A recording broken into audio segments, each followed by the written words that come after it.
every kid, most kids rolling up to the spot had some sort of backpack that they kept extra stuff in. Tools, extra parts, wheels, bearings, hardware, what have you. Shirts, hoodies, tools, if I already said that.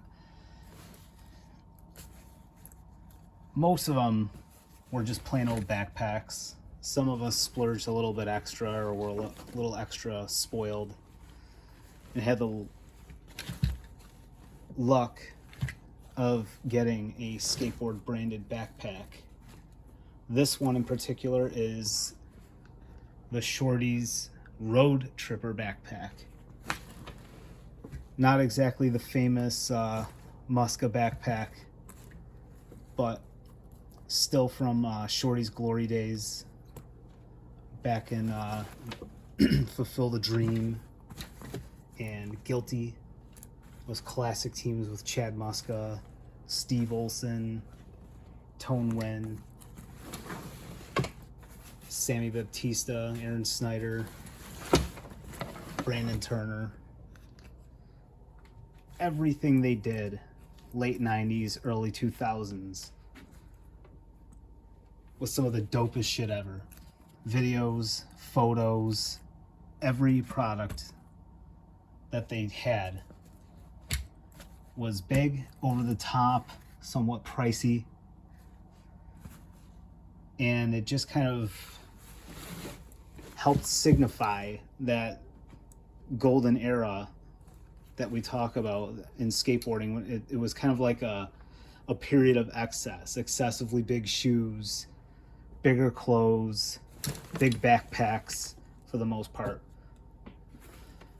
This was one of Shorty's biggest backpacks. I'm pretty sure the Muska type backpack had extra pocket there and a bigger 40-ounce sleeve pocket. This one is a rendition of that.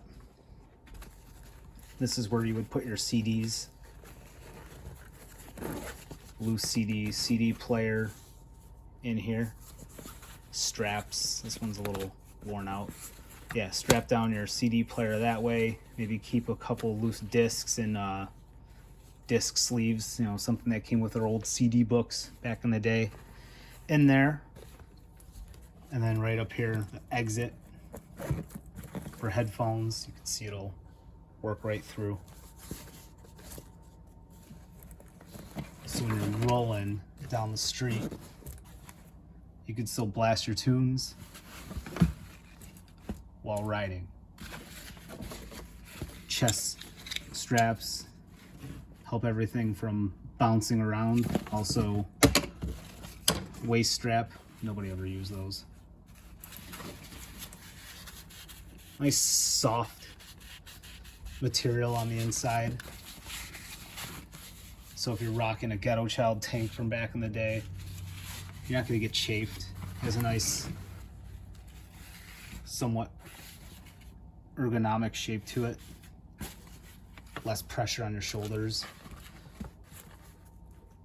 The button did rust out and break. It is what it is. This book bag's probably in the ballpark of 20 years old. This one did have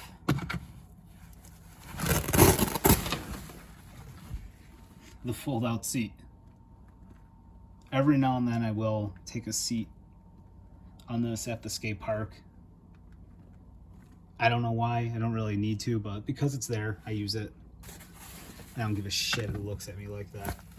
Why are you using that seat? Why do you even have a book bag? Do you like using your keys and your expensive ass cell phone in your wallet or in your pockets when you're skating? No, I don't. I keep everything in here and hopefully no one takes it. Pockets on pockets on pockets. Large pocket here. This one does not have a strap for, I think the other one had like a cassette player on the other side. You know, just in case you need a CD player and a cassette player. And I'm pretty sure on the Muska version, there's a giant pocket here to keep your records, your vinyls. Whoever did that. This one for me mostly just keeps extra parts. Not that I really use these anymore, but you know, they're there. Laces and whatnot. Giant pocket here that I have weighed down with skate tool and random other stuff. Random pocket here that goes all the way through. Giant pocket through here. Tons of space. Might even be able to fit slides in there. This is where your board pocket was, so your board straps. I would unzip this. The plastic is kind of aged out, and you can see it's not exactly rusting out, but that doesn't look like it wants to break free. And this thing being a relic, I'm not exactly going to sit here and force it, but yeah. Shortys printed straps, one up here, one down in here. I think where it is a little bit lacking is these two straps would sit here and hold your board, but you didn't have a strap underneath to go in between the bottom truck. So what would happen is you have a bunch of board sag, and if this bag isn't already big enough, that causes a little extra stress on your shoulders and back. You also have your large main pocket. Usually I just keep a loose bottle for water, black magic hat in case I'm getting a little too sweaty. Need to keep my greasy ass hair back. Shout outs to the brim beanie, throwback to the Muska and Penny era. Throw that on every now and then in the cold spring weather, Buffalo sometimes. In a hoodie. Always bring a hoodie. Massive, massive backpack. Lots of nostalgia from the golden era. I think this probably rivals with the CCS. I think they called it a tour backpack. I did have that when I was a kid, and if I had to go side to side with them, I'd probably prefer the CCS backpack because it did have that bottom strap in between the two bottom trucks to keep everything kind of sitting sturdy, keep the board there. It also had like a patch of like tougher material so the grip tape won't rub and wear down on the backpack. Whoever I bought this from on eBay obviously didn't use it to its full potential, but you know, it is what it is. A little bit of ripping there from the zippers. It does have a Hardy tag to it too. Everything is branded. You might see some versions where it does have this exact branding across here. I don't know why this one doesn't have it. Maybe this came before the one that had the Shortys branded across it. When it comes down to having a skate backpack, it isn't necessary anymore. You know, I drive from spot to spot or to the skate parks. So, I mean, if I really wanted to, I can just have a plain Butler key in my pocket so I don't have like the key fob break when I fall. I mean, I grew up without using, I didn't have a car really when I was skating a lot as a teenager, so I didn't have keys in my pockets. I guess sometimes I had a wallet on me. Most of the time I didn't really need to. I didn't have money and I didn't have a license. So what do I need a wallet for? And smartphones didn't exist. So I didn't have a phone.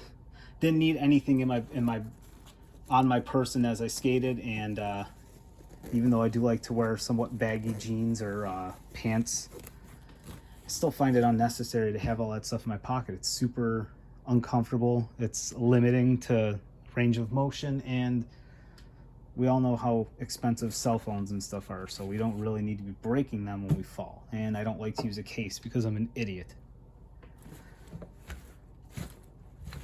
It is a classic piece. When I saw it on eBay, I just had to grab it. Nostalgia purpose. Plus I like to, just keep things locked up in there when I'm at a park. Black on black, even though it's a little bit faded. There's a nice beam, a hard beam, metal beam going through here. Doesn't dig into your back, it doesn't dig into you at all when you're wearing it, but it does offer stability throughout the entire backpack. As you can see, it's kind of sitting up on its own, even though it has a wide base to it. The hoodie is kind of helping it stay upright.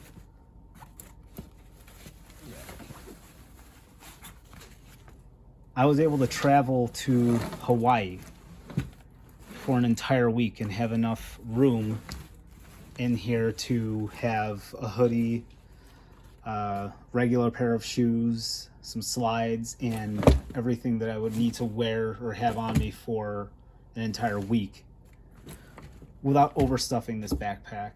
And I think it was still able to fit under the seat in front of me. So ample space. You could definitely travel with it, multi-purpose. It doesn't just have to be your skateboard backpack. There are a lot of other popular brands out there too. Clive and the Osiris G bag, the speakers. That thing was ridiculous.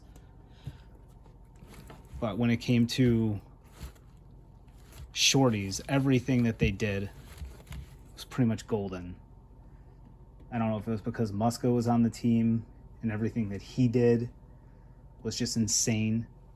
So that might have something to do with it. But yeah, this is a great backpack. If you can find them on eBay or Depop or wherever else you can have stuff resale, some people are definitely going to charge a premium for it. Honestly, if I sold it, I'd probably charge at least what I paid for it, because I don't want to be out money either.